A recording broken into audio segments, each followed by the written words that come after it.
Orissa is the first sovereign state for Hindus, which is established by the Supreme Pontiff of Hinduism, Nityananda Paramashivam. सिर पर केश की भारी जटाएं, ललाट पर टीका, गले में रुद्राक्ष की माला के साथ नजर आ रही इस महिला की चर्चा हर जगह हो रही है।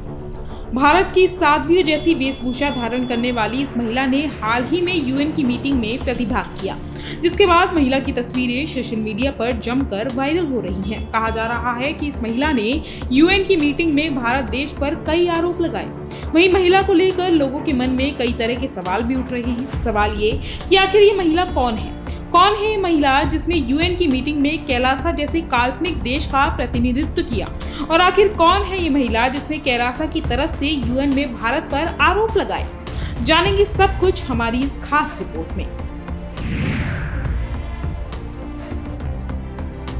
22 फरवरी को स्विट्जरलैंड के जिनेवा शहर में संयुक्त राष्ट्र की एक मीटिंग हुई थी, जिसमें महिलाओं की निर्णायक पदों पर भागीदारी के बारे में चर्चा की गई। इस मीटिंग में कई देशों के प्रतिनिधि शामिल हुए। इन्हीं प्रतिनिधियों में से एक नाम था विजयप्रिया नित्यानंद का, जो अपने काल्पनिक देश कैलासा की स्थायी राजदूत के रूप में संयुक्त राष्ट्र की बैठक में शामिल हुई। बाकी चीजें जानने से पहले हम कुछ अहम जानकारी विजयप्रिया नित्यानंद के बारे में जान लेते हैं। दरअसल विजयप्रिया नित्यानंद की शिष्य है। विजयप्रिया कैलासा देश को चलाने में अहम भूमिका निभाती हैं। विजयप्रिया ने मैनाटोबा विश्वविद्यालय से माइक्रोबायोलॉजी में बीएससी ऑनर्स किया है। वह जून 2014 में विश्वविद्यालय के डीन सम्मान सूची में भी शामिल थी। लिंक्डइन प्रोफाइल के मुताबिक विजयप्रिया 4 भाषाओं की जानकारी रखती है, जिनमें अंग्रेजी, फ्रेंच, हिंदी और क्रियोल भाषा शामिल है। विजयप्रिया कहती हैं कि वह अमेरिका के वॉशिंगटन डीसी शहर में रहती हैं और उन्हें नित्यानंद के देश कैलासा में राजनयिक का दर्जा मिला हुआ है। तभी तो कैलासा की ओर से विजयप्रिया को संयुक्त राष्ट्र के कार्यक्रम में प्रतिनिधि बनाकर भेजा गया। चलिए, विजयप्रिया के बारे में तो आपने जान लिया। अब आते हैं कि उनके द्वारा भारत पर क्या आरोप लगाए गए।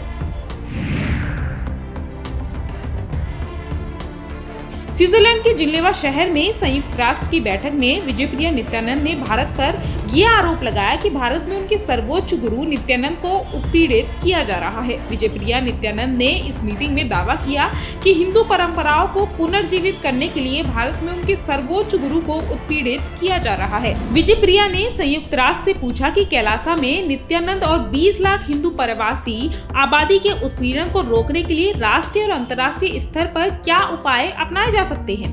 गौर कीजिएगा कि यहाँ उसी नित्यानंद की बात हो रही है जो रेप के आरोपों के चलते साल 2019 में भारत छोड़कर भाग गया था और भारत में उसे भगोड़ा घोषित किया गया है।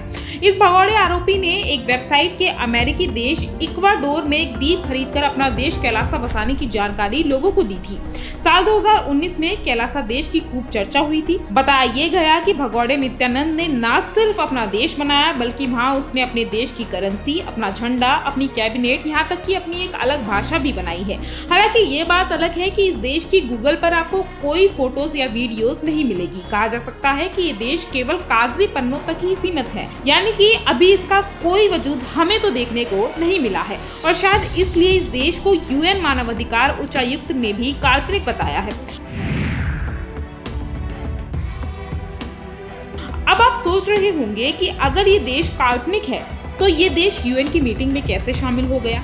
कैसे एक काल्पनिक देश की महिला राजदूत ने न सिर्फ यूएन की मीटिंग में शिरकत की, बल्कि उस महिला ने भारत पर कई आरोप भी लगाए। अब इसका जवाब यूएन मानवाधिकार उच्चायुक्त ने दिया है। विवियन कॉक ने कहा है कि संयुक्त राष्ट्र की ये आम बैठकें होती हैं, यानी कि जिस बैठक में विजयप्रिया नित्यानंद शामिल हुई वो बैठक बेहद आम है। वो बैठक संयुक्त राष्ट्र की आम बैठक होती है जिसमें कोई भी व्यक्ति अपने विचार रख सकता है। इसके अलावा संयुक्त राष्ट्र ने ये भी साफ किया कि विजयप्रिया ने यूएन कार्यक्रम में एक एनजीओ के तौर पर शिरकत की थी। संयुक्त राष्ट्र ने कहा कि एक भगोड़े भारतीय गुरु के काल्पनिक देश के प्रतिनिधि की बातों को नजरअंदाज हम करेंगे। संयुक्त राष्ट्र में एक अधिकारी ने कहा कि जिन विषयों पर बैठक में चर्चा हो रही थी उसके हिसाब से प्रतिनिधि का भाषण अप्रासंगिक था, यानी विजयप्रिया का जो भाषण था वो बेमतलब था, इसलिए यूएन में उसे नजरअंदाज किया जाएगा। ब्यूरो रिपोर्ट, देवभूमि इनसाइडर।